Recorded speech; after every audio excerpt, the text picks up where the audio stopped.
Part 2 of our MLB mock draft. Who did the Yankees take in the first round? Let's talk about it. You are Locked On MLB Prospects, part of the Locked On Podcast Network. Your team every day.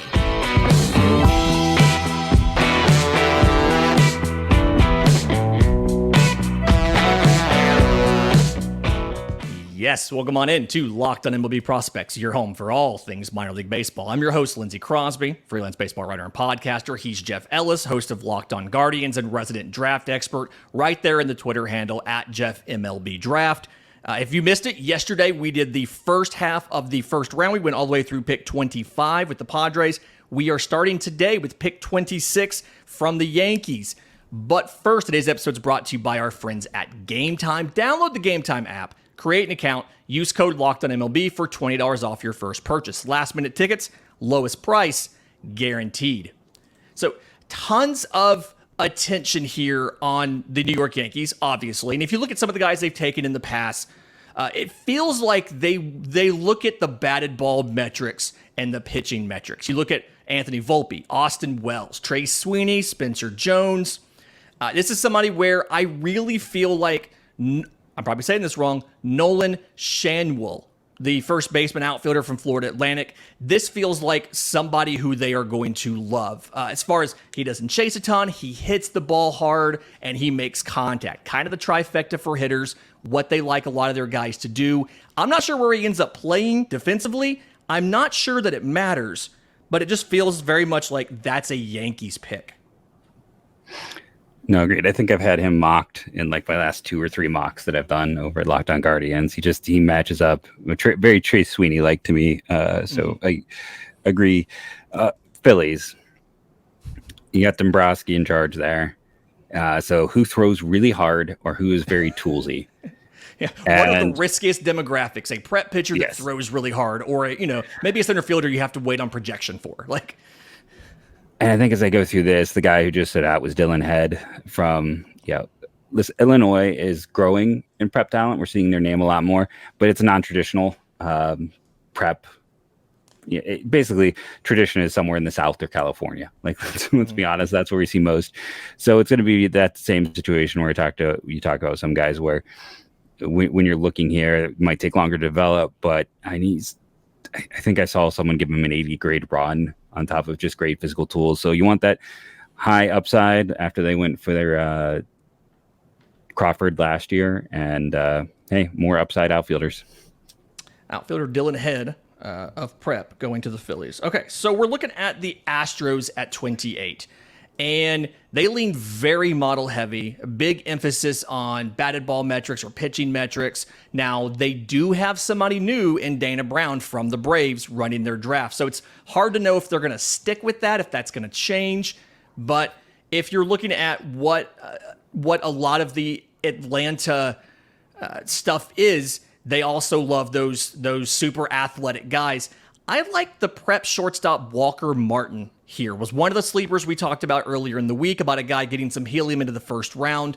Super athletic, super toolsy, lefty bat. You love that. There's some projection left, but it's something where the age, being 19 on draft day, that's going to knock him down some boards, but I think they're going to like his potential, and you can't help but think about some of the injuries they've shown recently, some of their core getting a little bit older. He feels like he fits the curve right to kind of step in as they need to start replacing some of these guys. So Walker Martin to the Astros at 28. And now becomes the Seattle pick, buffet, as it were. I think the general feel is Seattle's at least going to take one college guy in these 3 selections. Yeah. And the college group is been hit hard in this draft. To me, if I'm looking at guys who stand out, there's Joe Whitman, who's rising out of Kent State. Great story for a guy who couldn't get on the field at Purdue for his first 2 years. And then I think Yohandy Morales kind of stands out. He didn't start great, but he came on strong as the year went on. And he was a guy going back to high school famous, had some first round buzz then. And I just feel like at this pick, it makes sense to go with Morales. He is, I would feel like to most people, the top guy on the board. He wouldn't necessarily be to me. I'll talk about that guy, I'm sure, later on. But right now, he is definitely in that discussion, though. Yeah, and there is always the thing of like you mentioned, one of these three being a college guy lets you you don't have to go over slot there in that situation. So you have the ability to go buy somebody out of a commitment, spend a little bit extra. And I think the guy that's probably fallen a little bit farther than maybe some people have expected, some of the more popular mocks from the big side, I think Keith Law's a little bit higher on him. But since they have this college guy going back to prep, right-hand pitcher Charlie Soto, to me, out of Reborn Christian in Florida, a velocity, he's running up to 98. He's got a kind of a shorter biting slider, a changeup in that same velocity band. Thing that frustrates me a lot. I like different velocity bands, but ton of upside. One of the youngest players in the class. They have the money to get him. It feels like Charlie Soto is going to be the guy. Now, how the consensus here seems to be, taking a second to talk about the Seattle team, the consensus seems to be they're going to take one college guy in these three. Do you think it matters where that one college guy is? Do they do that one college guy at 22? Or do you think it's just one of these three to kind of be okay on the money to get the other two? Part of me thinks it might happen at 22, just depending if someone falls. Like every year, somebody falls. We saw Cam Collier and Khalil Watson. Those are prep guys, but even Matt McLean was a college guy who fell. And someone's going to slide. And I think if they slide all the way to 22, now traditionally they've more slid to the late teens, but we've seen people get down here. And if there's someone interesting who is a college guy, I think they jump. If it's a prep guy, there could be a situation similar to Cam Collier a year ago, which is basically the Reds said, yeah, we'll pay that amount. And they slid him down the board to them. Like, is there someone that they could maybe say, yeah, we'll pay your amount and you get here because we have the picks to make that happen?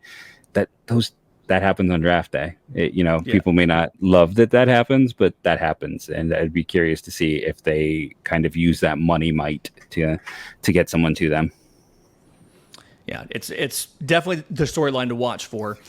In just a minute, we're going to get to the Tampa Bay Rays and the New York Mets. We'll do that next right here on Locked On MLB Prospects. But first, today's episode is brought to you by our friends at Game Time. Buying tickets to your favorite event should not be stressful. Game Time is the fastest and easiest way to buy tickets to all the sports, music, comedy, and theater events near you. They've got killer deals on last-minute tickets and the best price guarantee, so you can stop stressing over the tickets and get hyped for the fun you're going to have. You don't have to plan months in advance. They have deals on tickets right up to the day of the event. And my favorite part, the Game Time guarantee. You'll always get the best price. If you find tickets in the same section and row for less, Game Time will credit you 110% of the difference. It is the fastest growing ticketing app in the country for a reason. So snag the tickets without the stress with Game Time. Download the Game Time app, create an account, use code LOCKEDONMLB for $20 off your first purchase. Again, create an account, redeem code LOCKEDONMLB for $20 off. Download the Game Time app today. Last minute tickets, lowest price, guaranteed. Okay, Tampa Bay Rays at 31. Second pick here for the Rays. We had them taking a college pitcher, Hurston Waldrop, at 19. Who do you think the Rays go with here? So I was looking at last year. Xavier Isaacs surprised me, but he's doing quite well. It's again, you can be proven wrong often by people smarter than you, and that's pretty much everyone in the front office is smarter than me.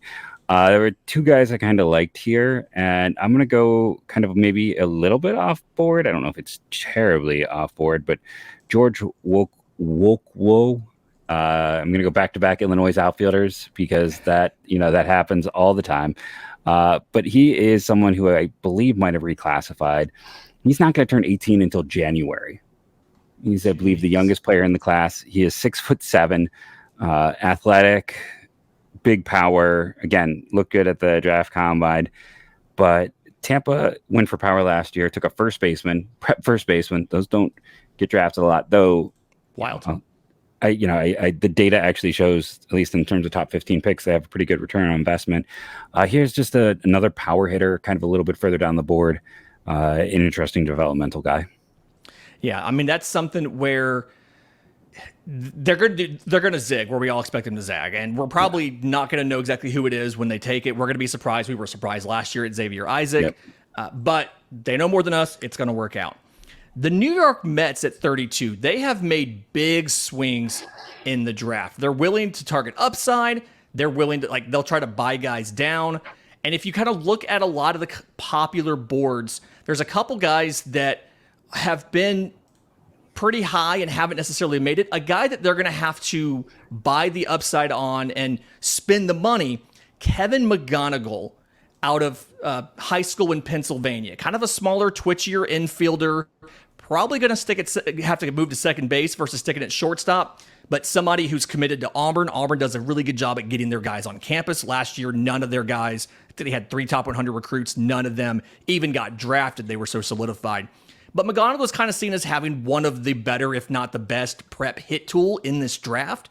And it feels like the kind of guy that that's who they're going to spend their money to buy down to get him to sign versus going to college. So Kevin McGonigal out of high school to the Mets at 32. So with the Brewers, they are sitting here in a situation where, they tend to lean a little more college bat. The one time they took a college pitcher was Ethan Small back in 2019. The college bat run is certainly made this specifically in terms of hit tool, a harder group to kind of find someone who might be exactly there. But a guy I really like a lot is Colton Ledbetter. And I know it kind of didn't go as much in the SEC, but he's still good. He's athletic, good contact data. At points early in the year, the batted ball data, the little bit that I was able to get on leak outs was exceptional. And I think he kind of fits their approach. I know they have all of the outfielders in the world, but, go through baseball. Lots of teams need outfielders. There's value in having outfielders. And I think he kind of overall fits their approach. And yes, I could have gone with Whitman here as well, but it's just I was looking specifically for a bat for this team. Yeah, and I like Ledbetter a lot. I like the impact that he can have, and like you said, it was a little bit of an adjustment there for him to the SEC coming in from Samford, but still a really talented player. Does a lot of great stuff. When you look at the Twins at 34, we already have the Twins taking a catcher with the number 5 pick. They took a college guy here. I've actually got them looking at a prep player here, something where it looks like can handle, not sure if he can handle the left side of the field because of the arm or not, but either way, big kid, super athletic, George Lombard Jr., the shortstop out of Miami, Florida. Just has a ton of tools, everything you could want from a prep prospect there. Hit tool there, significant power, can run really well. The only question is defensively, can he stick it shorter? Does he have to kick into second? But I think he's a good pick for them, especially if they can save some money by getting Kyle Teal earlier and they don't have to pay him full slot. No, I definitely agree with that. And then with the Marlins, yes, they took Jacob Berry 6th last year, but then they came back and took Jacob Miller and Karsten Milbrandt, a pair of high-risk prep players. So and have prep pitchers. If you go and the prep pitching in this class has its ups and downs. Let's be honest with that. It's a question of eye of the beholder for kind of who is the 4th guy. But if you're going to go for high ceiling, Cam Johnson, the lefty. Now I know there was some health issues, and I haven't gotten as much information on that. But if he's healthy, I think he stands out just in terms of arm ceiling. Yeah, it's, again, health is always the thing. But again, they're not willing to take the risk. They're not willing to they are willing to take the risk. Getting somebody who's kind of fallen a little bit based off of injury, not a huge concern there. The Dodgers, first pick at 36. When you look at them, they get, it's really hard to say they drafted some of these guys too high, because you look at Bobby Miller, Maddox Bruns. These are guys where they're working out. They'll take a player where the power isn't necessarily great, and they'll fix it. But I also think that they're almost at that point where Atlanta is, where they're going to start leaning into their ability to develop pitching, because they can just Double-A Tulsa have one of the best rotations in all of the minors, it felt like. I've got Blake Walters, the prep pitcher out of Illinois, going there. Fastball is massive, tons of projection. He has a split finger changeup is his only real secondary pitch. You've got to figure out a breaking ball. I trust that not only can they do that, they're probably going to give him that sweeper they're really good with. I like Blake Walters going there to Los Angeles at 36. So that brings us back to the Tigers, and the new draft director, I believe, came over from the Giants, who are a little more conservative. And last year they went pitcher heavy. Now that was the strong part of the class. They had a few big name guys, big name schools, but they also went a lot more towards the smaller school. Joe Whitman, I've mentioned multiple times. Him and Ty Floyd are kind of the last two of those first round dish arms. But when I look at Whitman, he got 3 innings his first year at Purdue, I believe, or maybe it was 2 and then 3 the next year. Had some good summer data and then just was awesome in the MAC this year. Kent State has had the same pitching coach for like 30 years. He's one of the best pitching coaches in college baseball because he has no interest in being anywhere else or having any other job. Former pro Mike Birkbeck. So, he's got a good base of understanding, but it's 1 year. So you're getting a bit of a blank slate. I think Whitman's a good pick.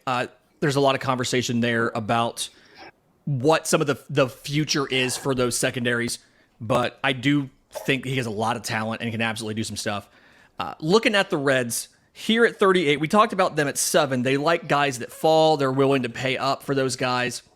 When you kind of look at a lot of the common boards, you've got a couple college guys that are still sitting around, and somebody who thought he was going to go higher than this, probably outfielder Jack Hurley from Virginia Tech. Somebody who we were kind of talking about him being middle to late of the first round. So this is a little bit later than he thought he was going to be. He's got some swing and miss issues. He can chase a little bit, but doesn't sell out for power, stays in the middle of the field. Only real critique is that his arm isn't necessarily that great. But just to me, a guy that now that they're getting into that, they're getting close to that competitive window because they're getting some of these top guys up. He should have a little bit of a shorter time in the minors than a prep player and can be able to impact them and help them with that. So Jack Hurley at 38 to Cincinnati. Now we get to Oakland at 39, and as much as I wanted to find a place for Ty Floyd, I can't because the Athletics have not taken a pitcher in the first round since Puck and Jeffries in 2019. So it doesn't work for me here. And when I'm going through, listen, they're a team that are athletes. You go back to the Sonny Gray deal with Mateo, you taking Kyler Murray, the trade for Ruiz, athletes. Bryce Matthews is a fascinating athlete who performed really well for Nebraska. He was in Northwoods a year ago. If he'd been in the Cape, I bet he'd be higher in this draft if he performed anywhere near how he did. Former quarterback, an all-state quarterback in Texas, no less. Very good athlete, up the middle, shortstop. Can probably stay there, I think, but gives you a player where I think the arrow is pointing up. Yeah, it's something he's going to have to work on the swing and miss a little bit, but I think the defense absolutely can play at short and kind of gives them, like you said, gives them that athleticism that they like. So, all right. Just a second, we're going to recap this first round and talk about some of those notable guys that didn't get picked and who you may see. We'll do that next right here on Locked On MLB Prospects.